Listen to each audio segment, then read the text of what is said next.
Oi, gente! Vamos agora resolver os exercícios de movimento circular uniforme, né? Então, agora a gente vai sair um pouquinho daqueles movimentos retilíneos, movimento com aceleração constante, movimento de projéteis e vamos estudar um pouquinho do movimento circular uniforme, né? A gente precisa saber algumas coisinhas do movimento circular uniforme antes da gente começar a resolver o exercício, né? Primeiro, a gente precisa lembrar que a velocidade no movimento circular uniforme, né, ela é sempre tangente à trajetória. Na verdade, em qualquer movimento, a velocidade é tangente à trajetória, né? Então, por exemplo, nesse ponto, eu tenho um vetor velocidade aqui. Nesse ponto, eu tenho um vetor velocidade aqui. E assim sucessivamente, né? O módulo do vetor velocidade, ou seja, a velocidade escalar, ela vai ser sempre constante. Ou seja, em qualquer ponto da trajetória, a velocidade do módulo é a mesma. A velocidade do corpo é a mesma, né? O módulo da velocidade é o mesmo. Assim como o módulo da aceleração.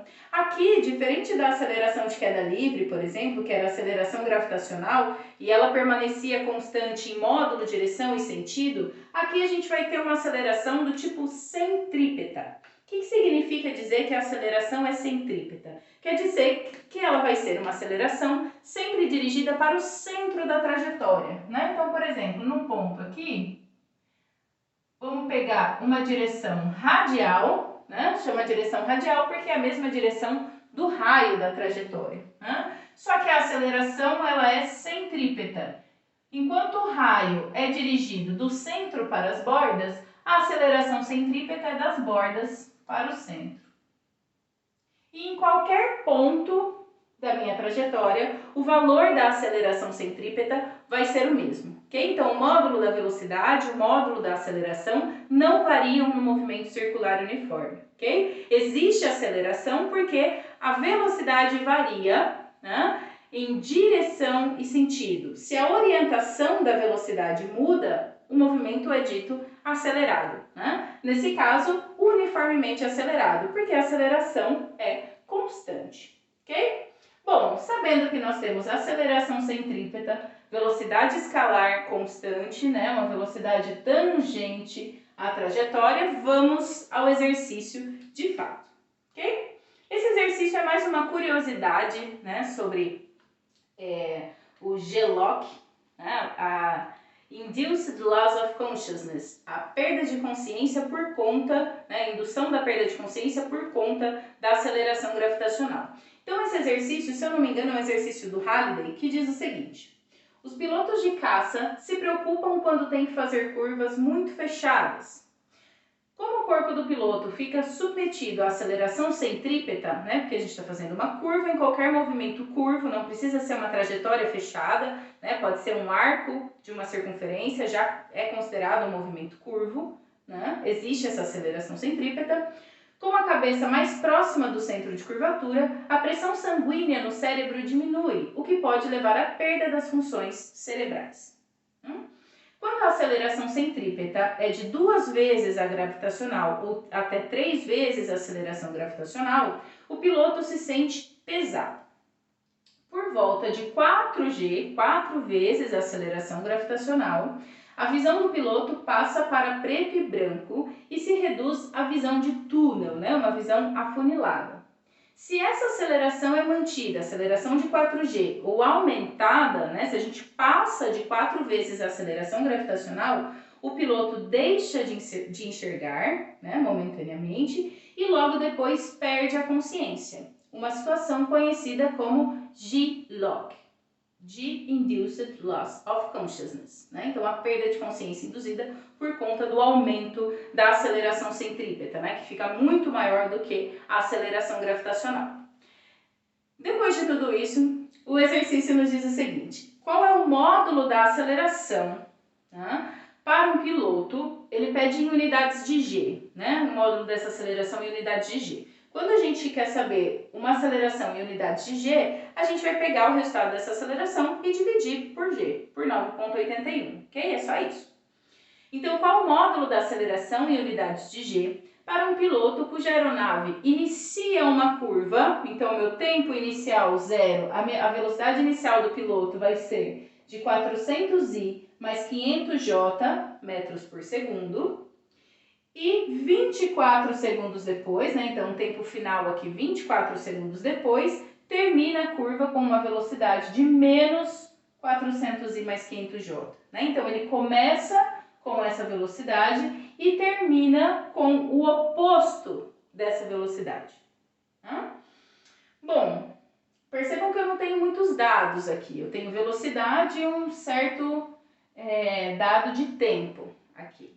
Mas no movimento circular uniforme, a gente não usa unidade de tempo igual a gente usa no movimento retilíneo. No movimento circular uniforme, a gente usa a unidade de período, aquele T maiúsculo. O período é o tempo que um corpo leva para completar uma volta. Né? Então, a gente vai ter, a partir dos dados que o exercício nos dá, determinar o período. A velocidade a gente já sabe, né? Só vamos calcular o módulo dela. E temos que determinar o raio, que a gente não conhece. Então, a gente vai usar duas equações específicas. Primeiro, vamos usar a equação da aceleração centrípeta, afinal é que o exercício nos pede, né? O módulo da aceleração centrípeta, só que ele pede aqui em unidades de G. Vou colocar aqui do lado, senão eu vou esquecer de colocar na resposta, tá? Então, eu preciso determinar a aceleração centrípeta, que é V quadrado sobre R, okay? Que relaciona o módulo da velocidade ao quadrado sobre o raio da circunferência. E uma outra equação, que é período é igual a 2πr sobre V. Que é só dois pontos, né? Então, a primeira equação da aceleração centrípeta, V quadrado sobre R, e a segunda, que relaciona o período, o raio e a velocidade escalar. Ok? Tá. Percebam, a gente precisa chegar num cálculo dessa aceleração. Então, a gente precisa determinar R. Então, como R eu não vou conseguir descobrir por essa equação, porque eu não conheço a aceleração centrípeta, eu vou ter que determinar por essa aqui. Né? Então, se eu isolo R nessa equação, vou até colocar em vermelhinho aqui do lado. Se eu isolo R, que é o que eu quero saber, para jogar ele aqui, né? Vou passar o V para lá e o 2π dividindo. Então, vai ficar período vezes velocidade dividido por 2π.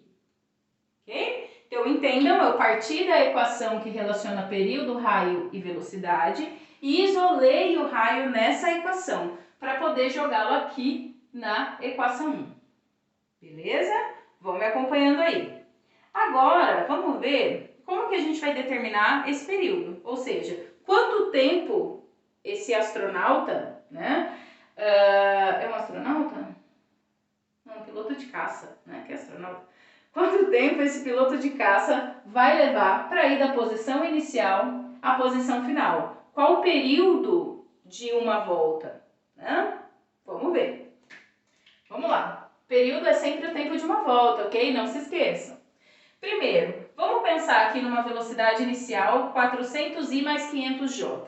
400i mais 500j é uma velocidade, né, um vetor velocidade, que estaria no primeiro quadrante. Então, o que eu vou fazer? Vou dividir essa trajetória circular nos 4 quadrantes.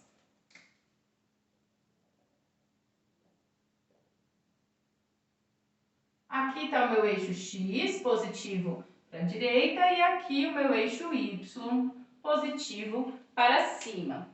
Ok? Então, vamos pensar aqui, ó, em mais ou menos 400i, 1, 2, 3, 4, e 500j. 1, 2, 3, 4, 5. Seria um ponto mais ou menos aqui na trajetória. Então, aqui estaria o nosso vetor velocidade inicial, certo? Pensem bem comigo, ó, estamos nesse ponto da trajetória. E daí, o exercício me diz que a velocidade final é a velocidade negativa da inicial, o oposto, o vetor oposto ao da velocidade inicial, ok? Então, se nós estávamos aqui no primeiro quadrante, nós vamos vir para o terceiro quadrante, porque nós temos uma velocidade negativa em x e negativa em y. Né? E vamos ter um vetorzinho aqui, ó, velocidade final, nesse ponto. A inicial aqui e a final aqui. Isso quer dizer que esse piloto, em 24 segundos, ele andou metade da trajetória, metade da circunferência. Né? Então, se em 24 segundos ele completa meia volta, uma volta inteira ele vai completar no dobro do tempo, 48 segundos. Então, dessa análise aqui, eu tiro que T vale 48 segundos. Ok? Dessa análise das velocidades que nós fizemos. Beleza? Vamos lá. Agora, eu preciso determinar, né? Vamos ver que equação que a gente vai ficar aqui. Peraí. Que equação que nós vamos trabalhar? A aceleração centrípeta é igual v quadrado sobre r. Aí eu vou pegar essa equação 2 aqui, que eu reestruturei, né? Porque eu precisava isolar r, e vou jogar aqui.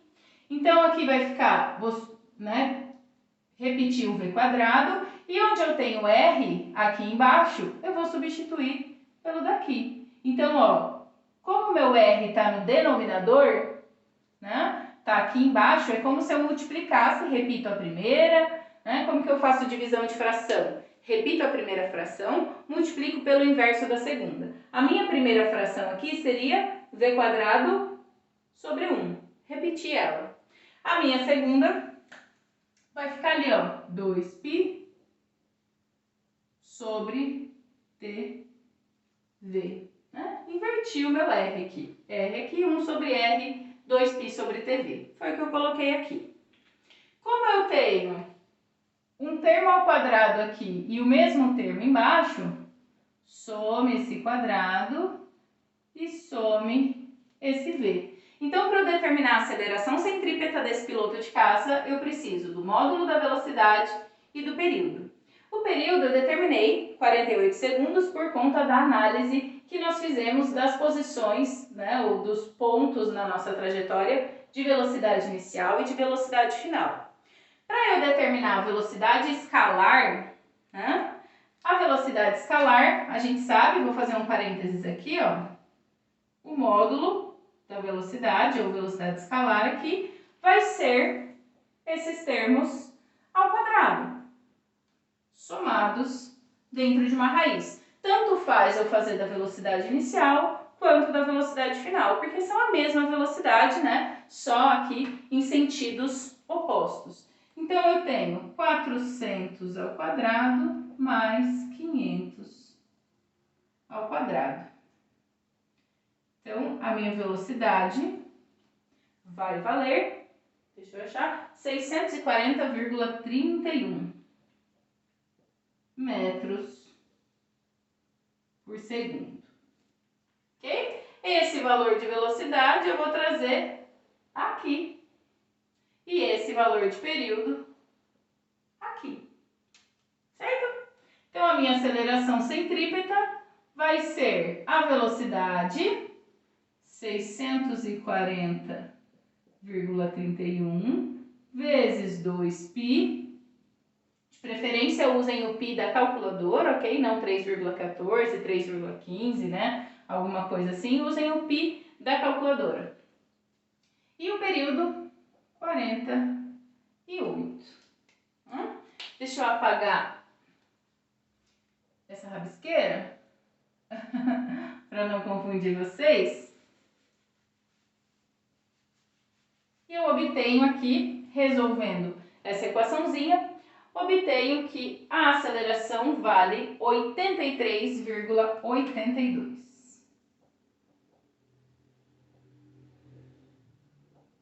metros por segundo ao quadrado. Ok? Essa poderia ser a resposta se o exercício exercício não tivesse nos pedido em unidades de G, né? Então, para eu determinar a aceleração em unidades de G, como eu comentei com vocês, pego o valor que eu encontrei e divido por G. Lembrando que G vale 9,81 metros por segundo ao quadrado também. Beleza? Dividindo isso aqui por 9,81, ficamos com 8,54 G. Né? Ou seja, se um piloto de caça faz uma curva com essa velocidade, né, de 400 I mais 500 J, ele vai atingir aí 8 vezes mais, 8,5 vezes mais do que a aceleração gravitacional. Ou seja, ele vai atingir aquela situação de G-LOC, né, Induced Loss of Consciousness, com muita rapidez, né, porque ele está aí o dobro da aceleração, né? Se para chegar no G-LOC precisa de 4G, ele está com 8,5G, aqui com certeza ele vai perder a consciência, beleza? Já voltamos!